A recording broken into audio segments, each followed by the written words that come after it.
주님께서 우리에게 주시는 오늘의 말씀을 함께 살펴보겠습니다. 시편 78편 8절, 9절, 37절, 그리고 로마서 12장 1절, 2절입니다. 그들의 조상들 곧 완고하고 패역하여 그들의 마음이 정직하지 못하며 그 심령이 하나님께 충성하지 아니하는 세대와 같이 되지 아니하게 하려 하심이로다. 에브라임 자손은 무기를 갖추며 활을 가졌으나 전쟁의 날에 물러갔도다. 37절, 이는 하나님께 향하는 그들의 마음이 정함이 없으며 그의 언약에 성실하지 아니하였음이로다. 아멘. 로마서 12장입니다.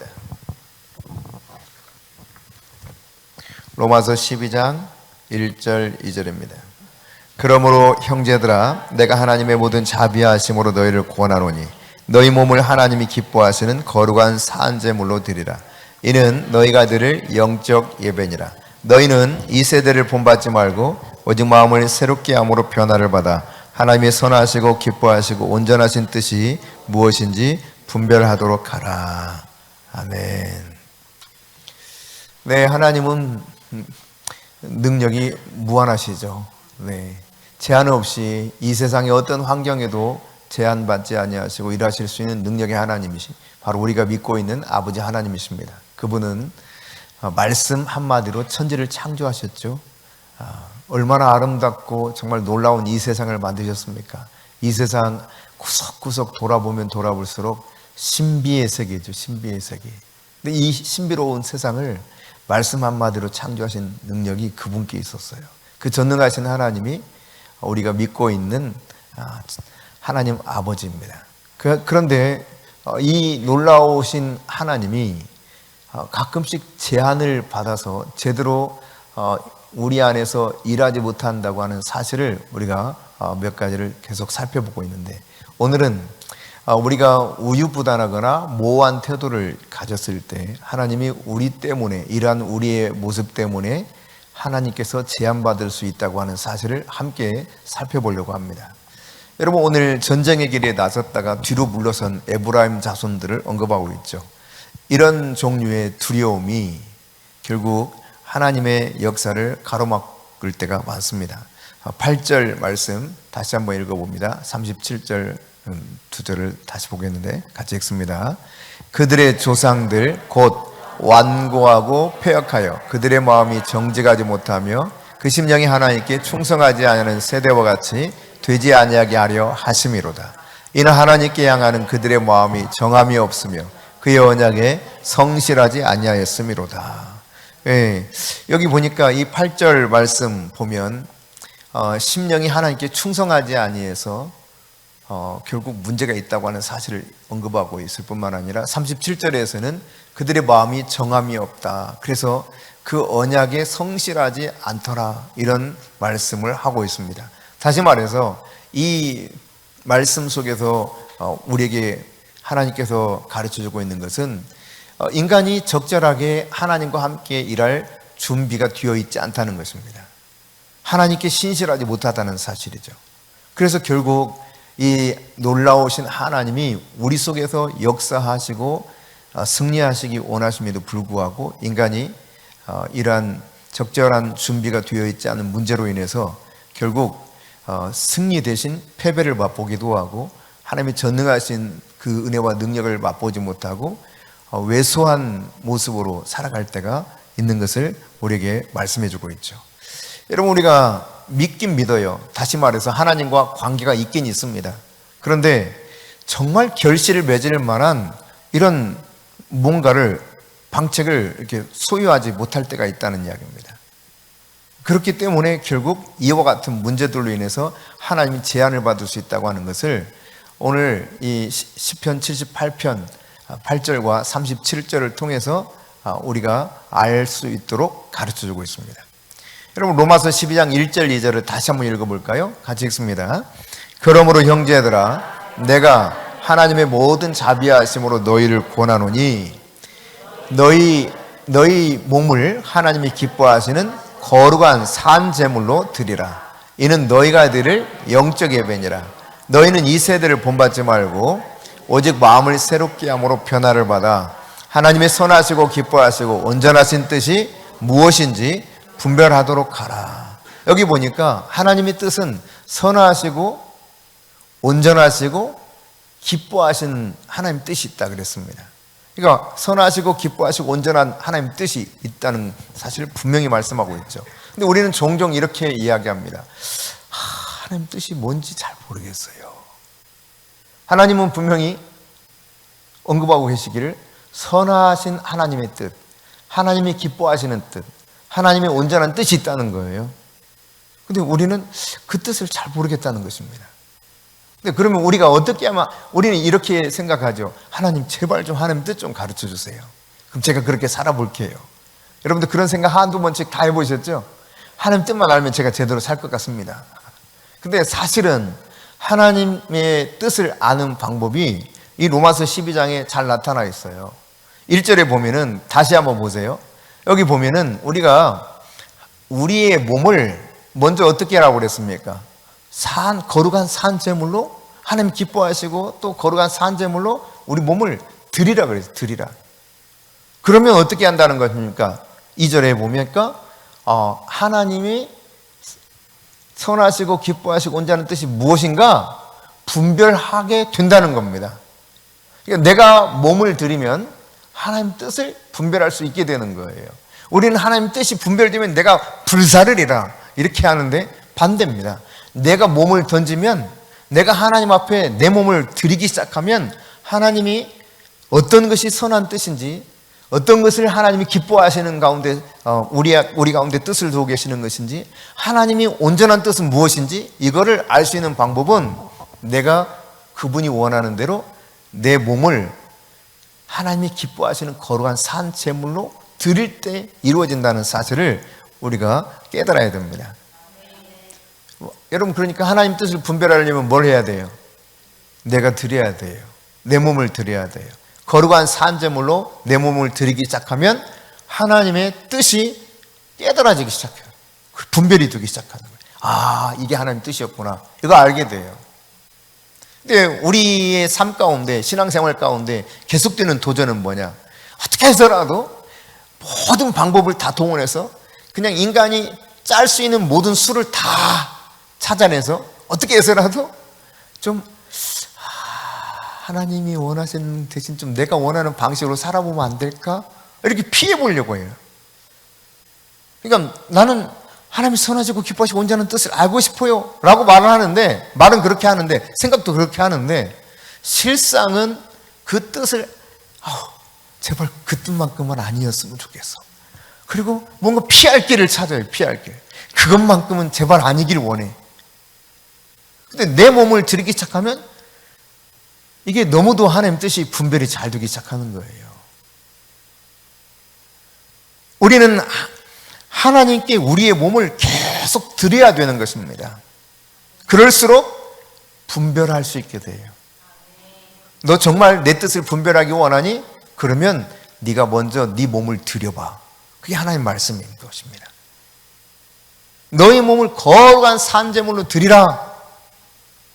그러니까 하나님과 관계에 제대로 직면하라는 이야기입니다. 근데 하나님과 관계 속에서 제대로 직면하지 않으려고 막 바둥바둥바둥해요. 마음이 제대로 준비되어 있지 않은 것입니다. 적절한 준비를 갖추지 못하고 있는 것이죠. 하나님이 무언가 말씀하시면 쉽게 예스도 못하고 함부로 노도 못해요. 예, 알았습니다. 아니 싫어요. 이것도 못하고 어정쩡하게, 명확하게 말을 못해요. 아주 그냥 우유부단한 태도를 가지면서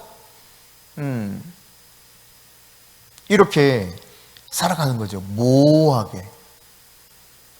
그러니까 주님은 덥든지 차든지 하라 그랬잖아요. 확실하게 예면 예, 아니면 아니요. 이거를 원하는데 예 하자니 참 힘들 것 같고 아니요 하자니 껄쩍지근하고, 그래서 모호한 태도를 계속 취한단 말이죠. 이게 대부분의 성도가 신앙생활 할 때 부딪히는 도전이에요. 도전. 그래서 하나님은 이렇게 준비 태세가 되어 있지 않으면 하나님이 우리 안에서 마음껏 일할 수 없다는 사실이에요. 그 능력 많으신 전능하신 하나님이 이런 우리의 태도로 인해서 제한받을 수 있다라고 하는 것을 깨달아야 되는 것이죠. 오늘 하나님은 말씀하고 있습니다. 너의 몸을 하나님이 기뻐하시는 거룩한 사한 제물로 드리라. 여러분, 그러면 내 몸을 내가 하나님이 기뻐하시는 거룩한 사한 제물로 드린다라고 했을 때 뭘 말하는 걸까? 혹시 이렇게 생각하는 분이 계실 수 있습니다. 내가 조금 더 헌금을 더 해야 되는데, 내가 조금 더 시간을 많이 내서 하나님께 정말 막 교회를 열심히 출석해야 되는데, 내가 조금 더 하나님 앞에 엎드려서 뭔가를 해야 될 텐데. 여러분, 더 선해지고 내가 진짜 선교제라도 가서 불태워야 될 텐데, 내가 완전히 풀타임 사역자가 되어서 그냥 하나님 앞에 온전히 나를 드려야 될 텐데, 이것이 우리의 몸을 거룩한 사한 제물로 드리라고 하는 궁극적인 하나님의 뜻일까요? 그렇지 않습니다, 여러분. 너희 몸을 거룩한 사한 제물로 드리라라고 했을 때 그냥 나 자신을 통째로 하나님께 드리는 걸 말하는 거예요.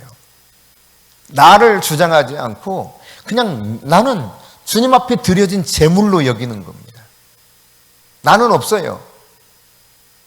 예수를 믿었다라고 하는 것이 내가 예수님과 함께 되었다고 하는 것이고 예수 그리스도의 구속의 은총을 받아들였다는 사실 아닙니까? 그런데 이것을 성경은 다르게 표현할 때 그리스도와 함께 우리가 십자가에 못 박혔다라고 말합니다. 너희 몸이 그리스도와 함께 십자가에 못 박혔다. 여러분, 예수님 십자가에 못 박혀서 그대로 내려오지 않으시고 여기 매달려 죽으셨잖아요. 내가 믿는 순간 예수 그리스도와 함께 우리 육체가 십자가에 못 박혀 죽었다는 거예요. 그러니까 내 몸은 내 것이 아니에요. 이미 하나님께 드려진 제물이에요. 예수님이 희생 제물이 되었듯이 나도 역시 하나님께 드려진 제물이 된 것입니다.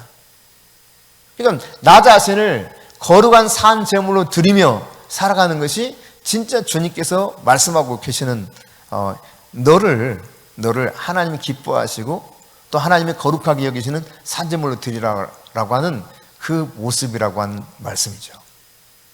여러분, 하나님께 바쳐진 제물의 어떤 특징, 이것을 살펴보면 다시 한번 보세요. 1절만 봅시다. 자, 그러므로 형제들아, 내가 하나님의 모든 자비하심으로 너희를 권하노니 너희 몸을 하나님이 기뻐하시는 거룩한 사한 제물로 드리라. 이는 너희가 드릴 영적 예배니라. 여기 보니까 하나님께 바칠 제물은 산제물이에요. 산제물. 살아있는 제물입니다. 그러니까 나는 살아있는 산채로 드려진 제물이에요. 근데 동시에 거룩한 제물이라고 했어요. 거룩한 제물. 그럼 부정한 것이 아무것도 없어요. 완전히 하나님을 위해서 구별된 거룩한 제물이 나라고 하는 거예요. 그러니까 오직 하나님께로만 드려진 존재, 하나님을 위해서 완전히 구별되어서 그분께 드려진 존재가 나라고 하는 사실, 이게 제물의 특징이에요. 한편 또 어떤 것이 있습니까? 하나님이 기뻐하시는 제물이라는 겁니다. 왜 그렇습니까? 하나님이 요구하시는 대로 합당하게 드리고 있기 때문에 그렇습니다. 그러니까 하나님이 말씀하고 있는 합당한 제물을 그대로 드리는 거예요. 그러니까 하나님께 바칠 제물은 살아있는 제물이요, 또한 합당한 제물이요, 하나님께만 구별된 거룩한 제물이에요. 그에게만 속해 있는 거예요. 세상과 완전히 단절된 가운데. 그것이 바로 우리가 드리는 내 육체의 모습이다라고 하는 것을 성경은 말씀하고 있는 것이죠. 그렇게 내가 이 거룩하고 하나님이 기뻐하시는 합당한 제물이 되어서 내가 산채로 드려질 때 하나님은 하나님의 뜻을 분별하게 하겠다는 것입니다. 어떤 하나님의 뜻을 분별하게 하는 것입니까? 2절이에요. 자, 시작.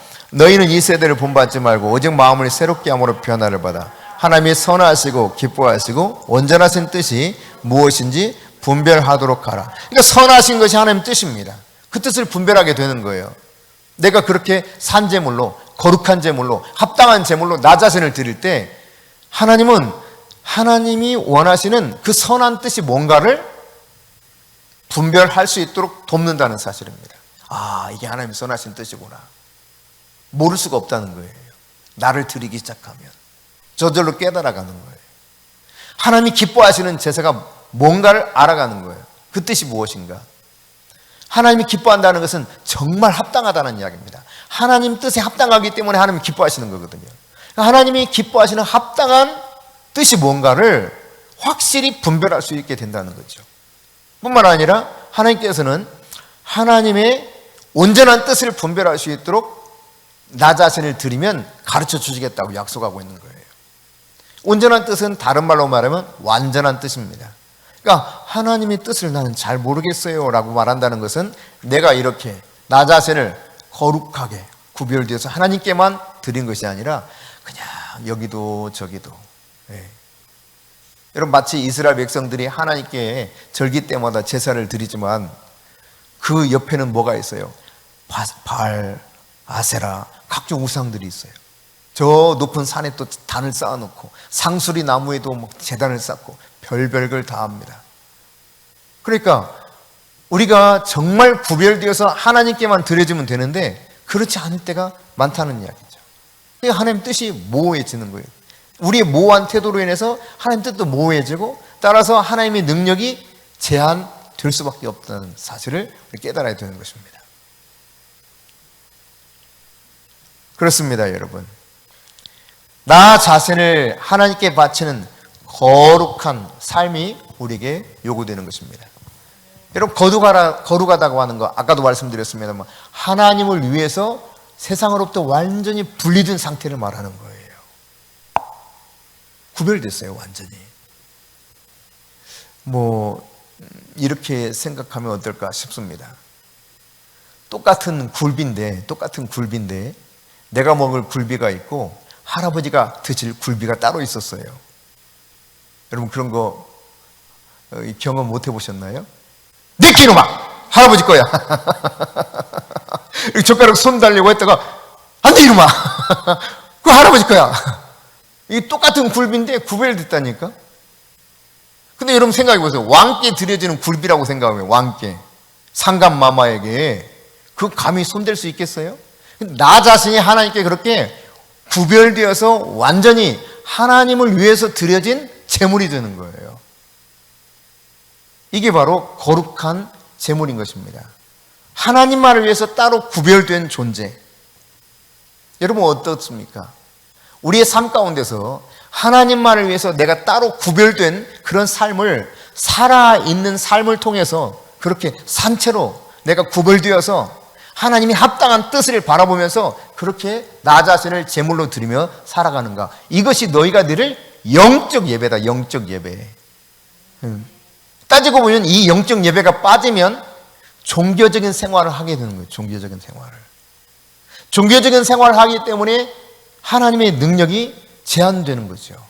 그 속에서 자꾸 우유부단하고 모호한 태도를 취하는 거, 아까 말씀드렸던 것처럼 하나님 말씀하셨는데 아멘, 예 해야 되는데 이해하자니 진짜 너무 복잡해, 너무 막 희생이 큰 것 같아, 아이고 안 될 것 같아요. 그러면 근데 싫어요, 아니에요 하려다니 너무 이게 또 그냥 회초리로 그냥 세게 맞을 것 같아.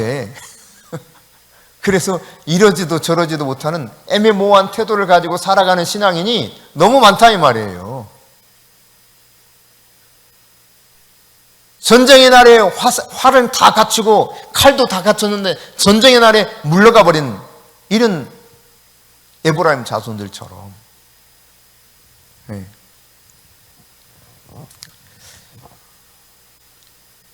하나님의 뜻이 무엇인지 그 뜻은 분명 합당할 것이, 내가 거룩하게 구별되어서 주님 앞에 드린다면 하나님 뜻이 뭐든지 그것은 하나님의 뜻이 그 자체가 하나님 뜻이, 그러니까 하나님께서 뭘 우리에게 말씀하셨는지 그것은 합당한 것이 될 것입니다.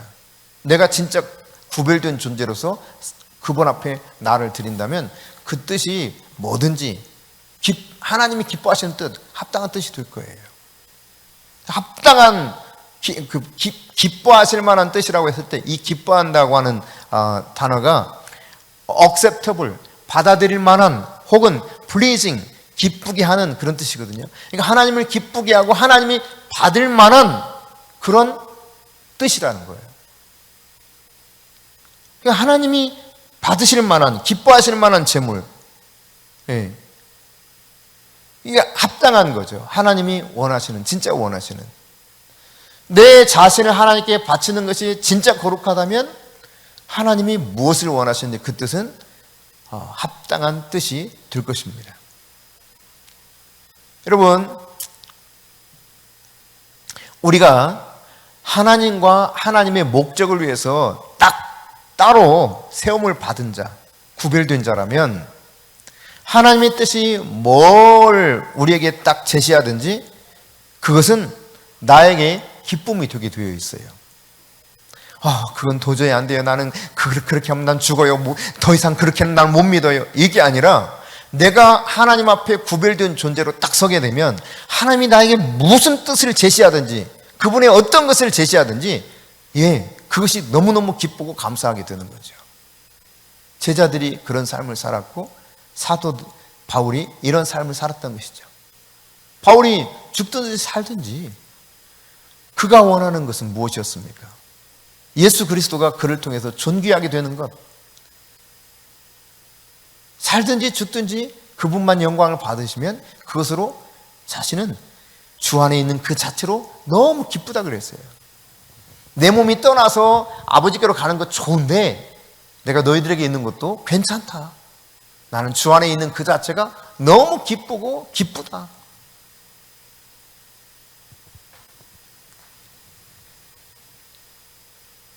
그러니까 내 재물이 하나님이 기뻐하시는 거라면 하나님의 뜻을 내가 온전히 알게 될 것입니다. 다른 말로 표현하면 내가 하나님께서 기뻐하시는 재물이 된다면 하나님의 뜻이 어떤 것인가 완전하게 알 수 있게 된다는 이야기예요. 하나님 뜻이 이거구나 확실히 알 수 있게 돼요. 내가 진짜 하나님을 기뻐하시는 산재물로 나를 드리면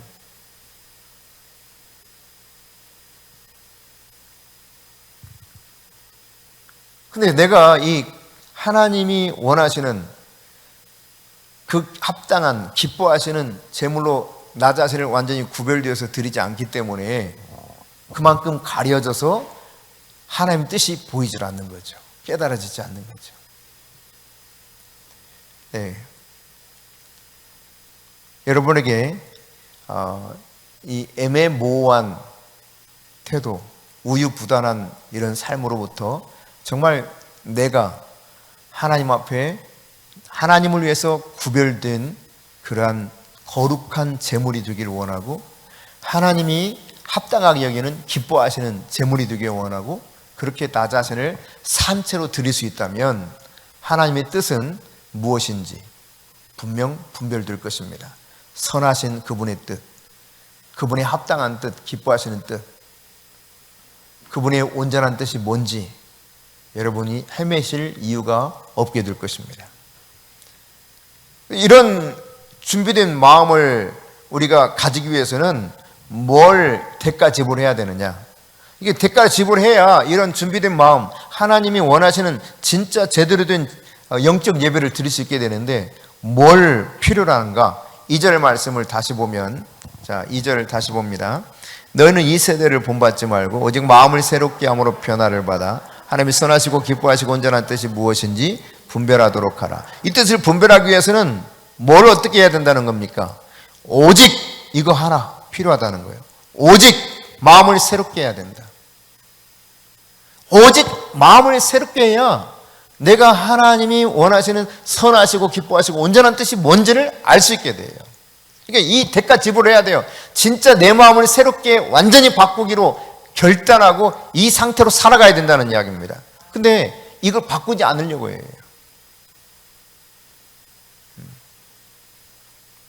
여기 변화를 받아라고 하는 단어가 transform이라는 단어로 바꿔 쓸 수 있다고 했죠. 영어로 생각하면. 그러니까 완전한 형태가 바뀌는 거예요. 내 마음이 이제 더 이상 내 인간적 생각과 마음이 아닌 그리스도의 생각과 마음으로 완전히 바뀐 상태를 말합니다. 새로운 생각, 새로운 자세죠. 이전과는 완전히 다른 것입니다. 옛사람이 아니라 새사람으로 살아가는 모습이죠. 여러분 시편 78편 8절 봅니다. 시편 78편 8절 다시 한번 보겠습니다. 자, 같이 읽습니다. 그들의 조상들 곧 완고하고 폐역하여 그들의 마음이 정직하지 못하며 그 심령이 하나님께 충성하지 아니하는 세대와 같이 되지 아니하게 하려 하심이니라. 여기 보세요. 그러니까 이전의 마음은, 새롭지 못한 마음은 어떤 마음이냐면 조상들 마음하고 똑같아요. 정직하지 못해요. 폐역해요. 하나님께 충성할 수가 없습니다. 이런 마음 상태로는 하나님을 제대로 알 수가 없습니다. 그래서 준비된 가운데서 주님이 뭘 원하시는지 예스 하고 갈 수가 없어요. 하나님 뭘 딱 말씀하시면 바로 그냥 예 하고 가야 되는데 이게 안 되는 거예요. 자꾸 망설이게 되죠. 여러분 전쟁을 준비할 때도 다 완전히 스탠바이하고 그냥 명령만 떨어지면 바로 출격할 수 있도록 준비하지 않습니까? 하나님이 말씀하실 때도 마찬가지인 것입니다. 내가 새로운 마음을 가지고 있으면 준비된 딱 태세를 갖추고 하나님 무슨 말씀을 하시느니 예, 그것이 합당한 뜻이니까, 그것이 기쁜 뜻이니까, 그게 선한 뜻이니까, 그게 완전하신 하나님 뜻이기 때문에 더 이상 뭐 재고할 필요도 없어요. 아, 예, 알겠습니다. 그대로 가는 거죠. 아브라함이 그랬습니다. 아브라함이 자신을 드리고자 했을 때 더 이상 망설임이 없죠. 혹시 아들 대신 자기를 드리라고 그랬으면 좀 망설였을까요? 그렇게 상상하시는 분은 아니 계시겠죠? 네. 차라리 자기를 드리는 것이 훨씬 쉽지 자식을 드리는 것이 얼마나 어려운. 근데 또 우스갯말로 이런 말도 하더라고요. 원숭이 실험을 했답니다. 원숭이를 실험해서 막 달궈진 철판에 막 불을 떼는 거야. 그 위에 아빠 원숭이하고 새끼 원숭이를 올려놨어. 두 마리를. 그랬더니 막 뜨거워서 막 안 달아. 여기 피할 수도 없어. 근데 나중에는요, 보니까 새끼를 발로 받고 올라가더래. 아버지 원숭이가. 근데 이제 또 한 번 또 다른 실험을 했대요.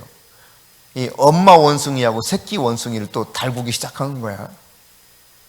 근데요, 새끼를 꼭 품고 자기가 타 죽었더래. 엄마 원숭이는. 엄마 사랑하고 아빠 사랑은 다르대. 그래서 혹시 아브라함이 그래서 그랬나? 여러분, 하나님이 뭘 원하시는가? 그것을 분명히 알았을 때, 하나님 뜻을 알았을 때 조금도 망설이지 않았어요. 준비 다 됐어요. 그냥 갑니다. 아침에 일찍 일어나서 갑니다. 어느 누구하고도 상의하지도 않습니다. 이거 하나님 뜻일까 아닐까? 내가 잘못 들은 걸까? 근데 고민되네 진짜. 어떻게 해야 되지? 묻질 않아요. 왜? 드리기로 이미 다 준비되어 있으니까. 거룩한 산제물로 자기를 드릴 만한 준비가 다 되어 있기 때문에, 하나님이 기뻐하시는 합당한 제물로, 살아있는 산제물로 자기를 드리고자 하는 이 준비가 다 되어 있기 때문에 예 하고 가버려요.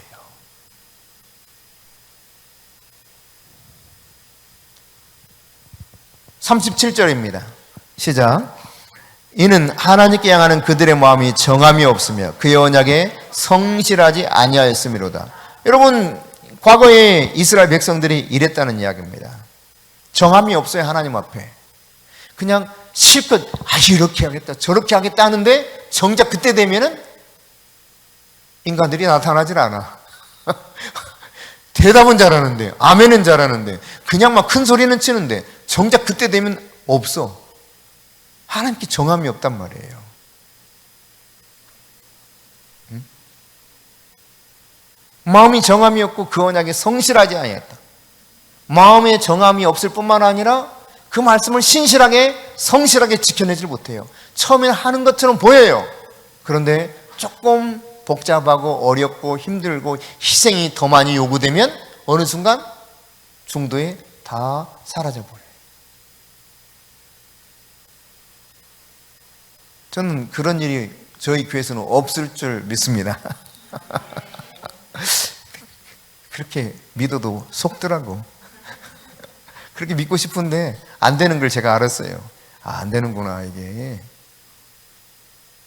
정말 군대에 부름받은 군인들처럼 아주 충성스럽게 얼마나 큰 소리로 아멘하고 하라는 대로 다 했는지 몰라요.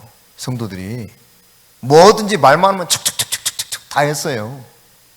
근데 막상 이 건축 문제와 불거져서 약간의 어려움이니까 저는 그런 일이 설령 어려움이 와도 저희 성도들은 그렇게 떠나가는 일이 없으리라 이렇게 제가 생각했다니까.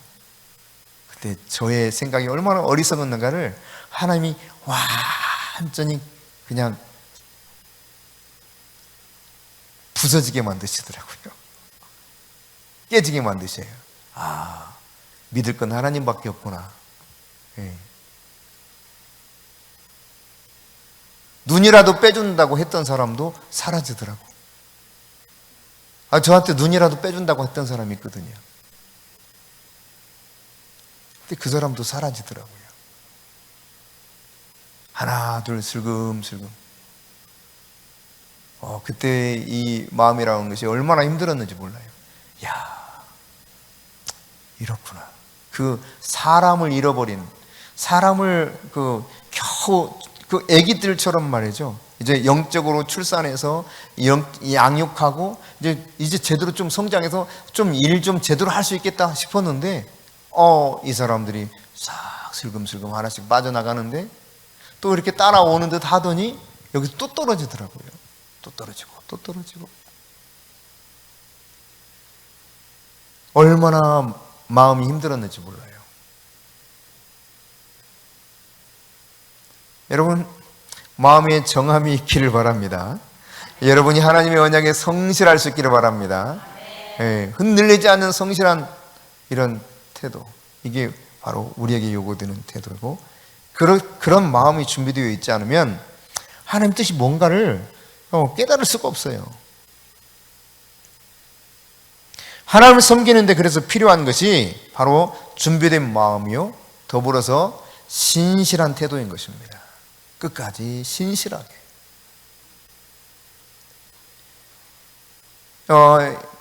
이런 모습들을 우리가 이제 알 수 있게 만드는 이 구약 성경 속에 나타난 한 사건을 이야기하면 역대하 36장 22절 23절 여기 보면 바사 페르시아죠. 고레스 왕이 여호와의 그 은혜를 입어서 하나님이 그에게 말씀을 하십니다. 그리고 이 성령을 통해서 감동을 시키니까 어떤 걸 명령하냐면 가서 성전을 재건하라는 거예요. 그리고는 다 막 물질도 줍니다. 필요한 것 다 공급해주고 법적인 제도도 구비시켜주고 그래서 가게 됩니다. 근데 여러분 생각해 보세요. 바벨론 포로로 끌려가서 70년 살았어요. 70년. 인간이 어느 한 지역에 가가지고 70년을 살면 어때요? 웬만큼 다 정착을 합니다. 저희 고향 친구들이 고향을 떠나지 않고 이렇게 살았던 친구들을 보면 아무리 비빌비빌 했던 사람도 다 먹고 살더라고요. 어떤 의미인지 아시겠죠? 나름 자기 포지션이 다 있어. 참 그런 걸 생각하면 이게 80년을 살았어. 80년. 70년. 그것도 이 마음껏 그 지위도 누릴 수 있는 사람들도 있었던 걸 보면 특별한 제재 없이 살았다고 하는 사실을 충분히 알 수 있지 않습니까? 그러니까 다른 말로 말하면 이제 안정된 삶을 사는 것입니다. 비록 나라를 지금 떠나와서 이방 나라에 살고 있지만 바벨론, 바사와 페르시아를 지나서 바벨론을 지나서 바사와 페르시아 지역에 살고 있지만 안정된 삶을 살고 있단 말이에요. 근데 하나님이 고레스 마음을 감동시켜가지고 고레스로 하여금 야 가서 성전 지을래? 이래요. 그러니까 여러분 선뜻 나서기가 쉽겠어요? 이제 거기는 완전히 황폐합니다. 아무것도 없습니다. 모든 게 그냥 폐허. 거기 가서 다시 온통 온갖 고생을 다 해야 돼요. 여러분 같으면 어때요? 쉽게 예 제가 가겠습니다 하겠어요? 그런데 그때 가겠다고 한 사람들이 있었단 말이에요. 그래서 가겠다 하는 사람들이 와가지고 이제 열심을 내서 뭔가를 하려고 합니다. 이제 이런 모습들이 이제 학계서에도 소개되고 있거든요. 근데 그렇게 하다가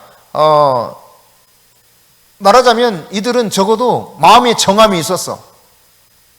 그래, 우리가 저 폐허가 되었지만, 성전이 완전히 허물어졌지만, 불탔지만 우리가 가서 다시 일으키리라, 이 마음을 정하고 딱 왔어. 준비된 마음으로 왔어요. 그런데 일을 하다 보니까 많이 힘들어, 어려워요. 내부적으로 외부적으로 어려움도 어려움이지만 산발락과 도비아를 비롯한 이런 여러 가지 외부적인 어려움도 있었지만 내부에서도 막 어려움이 생깁니다. 성벽을 세우다가도 그러지 않습니까? 그러다 보니까 이게 말이죠, 지쳐. 여러분, 학개서 1장 2절 봅시다. 학개서 1장 2절 시작. 만군의 여호와가 이같이 말하여 이르노라. 이 백성이 말하기를 여호와의 전을 건축할 시기가 이르지 아니하였다 하느니라. 정한 마음을 딱 가지고 왔는데 아직은 때가 아닌가 봐. 너무 힘들어. 아닌가 봐. 우리 잘못 왔나 봐. 바삭 고레스 그 황제가 아무래도 잘못 감동을 받은 것 같아. 여러분, 주님의 일을 하다가 우리가 이럴 수 있어요. 딱 마음을 정했어, 진짜. 이제야말로 제대로 내가 한번 해보리라. 근데 하다 보니까 힘들어. 지금은 아닌가 봐. 도무지 아닌가 봐. 여러분, 학개서를 여러분 살펴보세요.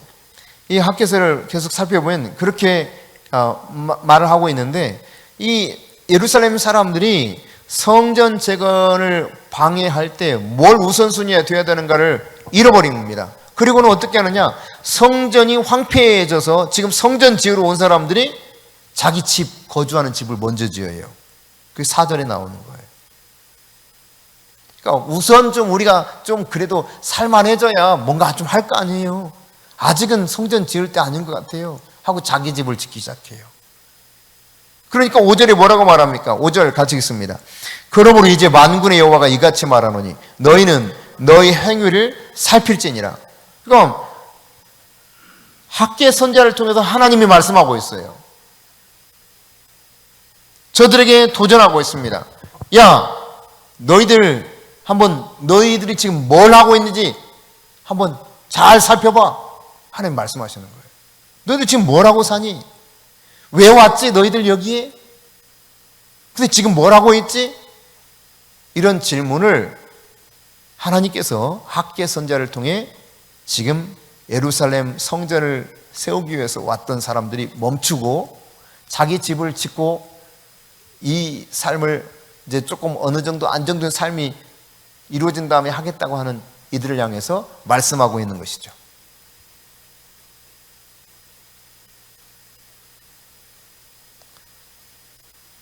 그렇습니다. 그들은 정한 마음을 가지고 비전을 가지고 왔습니다. 꿈을 가지고 왔습니다. 그런데 이 꿈이 무너져요. 상실되어 버렸어요. 비전이 사라져 버려요. 신실하고 확고한 정신을 갖지 못했을 때 결국 이와 같이 원래의 취지와 다른 삶을 살 수 있게 된다는 이야기입니다. 그 결과가 어떤 것입니까? 그렇게 살았으면 그래 인간이 좀 잘 살게 될까요? 그렇지 않다는 거예요. 6절입니다. 시작. 너희가 많이 뿌릴지라도 수확이 적으며 먹을지라도 배부르지 못하며 마실지라도 흡족하지 못하며 입어도 따뜻하지 못하며 일꾼이 삭슬 받아도 그것을 구멍 뚫어진 전대에 넣음이 되느니라. 어떻다는 말입니까? 그냥 이게 되는 일이 하나도 없어. 좀 어떻게 안정된 삶을 살아본 다음에 뭔가를 해보려고 했더니 안 돼. 어느 세월에 이게 될지를 몰라. 이런 삶을 살아가는 겁니다. 이게 아니었는데 왜 이러지? 근데 지금 주님이 말씀하고 있는 거예요. 그들이 뭐 잘 화려하게 막 무슨 대리석으로 집을 지은 거 아닙니다. 이 집은 어떤 집이라고 말하느냐? 판벽한 집 이랬어요. 판자를 대가지고 짓는 집이에요. 목재로 짓는 집입니다. 그 당시는 뭐 대부분 목재로 집을 지었겠죠. 옛날에 우리 시골에서도 목재로 들보도 기둥 세우고 들보 있고 해서 나머지 흙을 집으로 이겨가지고 흙집 지었지 않습니까? 그런 것처럼 이제 그 속에서 자기들이 할 수 있는 재료, 나무 집을 지은 거죠. 나무를 잘라다가 나무를 이어서 집을 지어가고 있는데 주님 말씀하시는 거예요. 너희들 똑바로 한번 니들이 뭘 하는지 한번 살펴봐. 그러더니 하시는 말씀, 그렇게 한 결과 본래의 그 하나님이 이 땅에 보내셨던 그 목적과 다른 삶을 살아가게 되었을 때 아무리 열심히 노력해도 수고가 헛돼. 그렇게 열심히 일하는데 많이 씨를 뿌려서 뭔가 열심히 하는데 수확이 택도 없어요. 아무리 먹어도 배가 안 불러. 늘 배가 고파. 마셔도 갈증이 계속 있어요. 옷을 입긴 입었는데 늘 추워. 내가 좀 삭스를 받아가지고 정말 이걸 좀 잘 이렇게 좀 모아놓고 해서 불려보려고 하는데 어디로 다 새나가 없다는 거예요. 그게 바로 비전을 상실하고 하나님의 뜻을 신실하게 행하지 못했을 때 나타난 결과라고 하는 사실을 말씀해 주고 있습니다. 그러면서 다시 도전해요.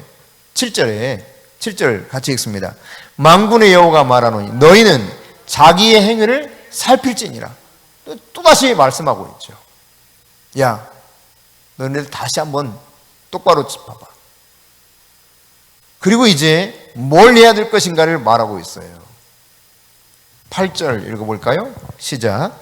너희는 산에 올라가서 나무를 가져다 성전을 건축하라. 그리하면 내가 그것으로 말미암아 기뻐하고 또 영광을 얻으리라. 여호와가 말하였느니라. 먼저 뭘 하라는 것입니까? 나무 벼에다 성전을 먼저 지으라는 거예요. 니네 집 지으려고 정신 없이 그렇게 살지 말고 돈 먹으려고 정신 없이 살지 말고 성전을 먼저 지으라는 것입니다. 그러니까 하나님 섬기는데 먼저 나 자신을 드리는 것이 필요하다는 거예요. 그래서 예수님께서는 마태복음 6장 33절에 너희가 먼저 그의 나라와 그의 의를 구하라. 그리하면 너희가 먹을 것, 입을 것, 마실 것 염려에 있는데 이 모든 것을 내가 너희들에게 다 더해 줄게. 그게 주님 말씀이에요. 그러니까 내가 비전을 상실하고 나를 위해서 살아가게 될 때는 참으로 비참했습니다. 결국 불만 가득한 삶을 살 수밖에 없어요. 해도 안 되는 거예요. 뭘 해도 안 되는 거예요. 이거 불만이 생길 수밖에 없죠. 그런 삶을 살아가는 겁니다. 노력은 무진장하는데 노력한 대가가 없어. 그 내가 실컷 노력해도 뭔가 대가가 있어야 노력한 기쁨이 있지. 아무리 수고했어도 그 대가가 있으면 기쁘잖아요. 근데 대가가 없는 거야, 대가가. 다 사라져버려요.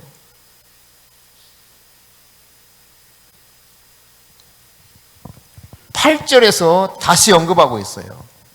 너희가 많은 것을 받았으나 도리어 적었고 너희가 그것을 집으로 가져갔으나 내가 불어버렸느니라. 남한군의 여호와가 말하노라. 이것이 무슨 까닭이냐? 내 집은 황폐하였으되 너희는 각각 자기의 집을 짓기 위하여 빨랐습니다. 성전은 황폐해서 그렇게 했는데 예루살렘에 돌아왔던 이스라엘 백성들의 집을 지으려고 정신없더라는 거예요. 그래서 하나님은 어떻게 하겠다는 겁니까? 그러므로 10절 시작. 그러므로 너희로 말미암아 하늘은 이슬을 그쳤고 땅은 산물을 그쳤으며 11절 내가 이 땅과 산과 곡물과 새 포도주와 기름과 땅의 모든 소산과 사람과 가축과 손으로 수고하는 모든 일에 한제를 들게 하였느니라. 그냥 싹 하나님 쓸어버려요. 이슬이 없어서 제대로 뭔가 이렇게 이슬조차 없어서 그러니까 우기와 건기가 뚜렷하게 구별되어 있거든요. 그래서 우기가 아닌 건기 때는 이슬이 있어야 식물이 자라나요. 근데 이슬을 안 내려줘 하나님이. 그러니까 살아있는 것도 아주 조금이겠죠. 그럼에도 불구하고 이 살아있는 것조차 어떻게 하겠다는 겁니까? 한제, 아주 그냥 싹 사라지게 만들어버려요. 아무것도 없게 만든다는 거예요. 무엇 때문에? 하나님의 집은 제쳐두고 자기 집 짓기 위해서 정신없이 살아가게 될 때, 영적인 삶을 방치하면 가족들의 삶이 고달파집니다. 이걸 여러분이 깨달아야 돼요. 내 일, 내 사업, 내 모든 영역이 고달파져요. 영적인 것을 여러분이 방치하지 마시기 바랍니다. 하나님을 위해 구별된 삶을 살고 있다 하더라도 여러분 이들이 지금 그 편안한 삶, 안락한 삶, 정착을 잘해서 살고 있다가 결정하고 딱 왔잖아요. 왔는데 신실하지 못했어. 끝까지 신실하지 못했어. 이로 인해서 이처럼 많은 어려움이 따르더라는 것입니다. 그러니까 결국 우리가 능력의 하나님과 함께 살아가고 있고 교제하고 관계를 맺고 있음에도 불구하고 그 능력의 하나님을 우리가 엄청나게 제한할 수 있는 요소가 뭐냐? 신실하지 못한 우리의 삶이 이처럼 하나님을 엄청나게 제한할 수 있다는 사실입니다. 끝까지 뭔가를 해봐야 돼요. 그런 말이 있어요. 이 이스라엘 사람들은 우물을 파면 반드시 물이 나온다, 이런 표현이 있어요. 근데 왜 그런가? 여러분 그 우물 파는 거 보신 적 있어요? 못 보셨구나. 그런 거라도 좀 보면 얼마나 좋을까. 우물을 파서요, 기계로 막 파더라도 기계로 막 파들어가. 근데 몇십 미터로 파들어가도 물이 안 나와. 또 파들어가, 물이 안 나와. 근데 수맥이라고 그래요, 수맥. 그 수맥을 딱 관통하게 되면 펑펑 쏟아납니다. 아무데나 판다고 물이 나오는 게 아니에요. 근데 이스라엘 백성들은 파기만 하면 우물이 나온대. 왜 그럴까? 나올 때까지 파버린다는 거예요. 나올 때까지. 부흥의 우물을 파라, 이런 책이 있어요. 내가 진짜 하나님을 깊이 만나기 원한다면 계속 파고 포기하지 않고, 그때 하나님이 내 속에서 나의 신실한 그 모습을 통해서 역사하게 만드시는 때가 오는 것입니다. 여러분이 하나님을 위해서 구별된 삶을 산다 할지라도 마음을 딱 정했어. 구별된 삶을 살아요. 그러나 신실하지 못하면, 끝까지 신실하지 못하면 제대로 열매 맺을 수가 없어요. 능력의 하나님을 내가 맛볼 수가 없습니다. 끝까지 신실한 삶을 살아가게 될 때 하나님을 제한하지 아니하시고 그 전능하신 하나님이 나를 통해서 무제한적으로 일하실 수 있다라고 하는 사실을 기억할 수 있기를 바랍니다. 자, 학개서 1장 12절 13절입니다. 시작. 스알디엘의 아들 스룹바벨과 여호사닥의 아들 대제사장 여호사와 남은 모든 백성이 그들의 하나님 여호와의 목소리와 선지자 학개의 말을 들었으니 이는 그들의 하나님 여호와께서 그를 보내셨습니다. 백성이 다 여호와를 경외하며 그때 여호와의 사자 학개가 여호와의 위임을 받아 백성에게 말하여 이르되 여호와가 말하노니 내가 너희와 함께하노라 하니라. 아멘. 여기 보시면 이제 백성이 회개하고 돌이켰습니다. 그리고 학개의 말을 듣고 여호와를 경외했어요. 이게 돌이킨 거예요. 회개한 거예요. 그랬더니 어떤 일이 일어납니까? 내가 너희와 함께하노라. 할렐루야. 여호와 하나님이 그래야지. 내가 너와 함께할게. 이 하나님의 은혜가 저와 여러분에게 있기를 바랍니다. 그럼 여호와 하나님의 놀라운 그 은혜와 능력을 마음껏 맛보면서 살아갈 수 있는 그것이 뭔가? 준비된 마음과 신실한 태도입니다. 애매모호하게 이런 자세를 취하지 않습니다. 주님이 나를 거룩한 산제물, 기뻐하시는 그 제물이 되기 원한다면 기꺼이 나를 드리면서 신실하게 그 태도를 지속적으로 유지하며 나간다면 하나님은 나와 함께 하실 것입니다.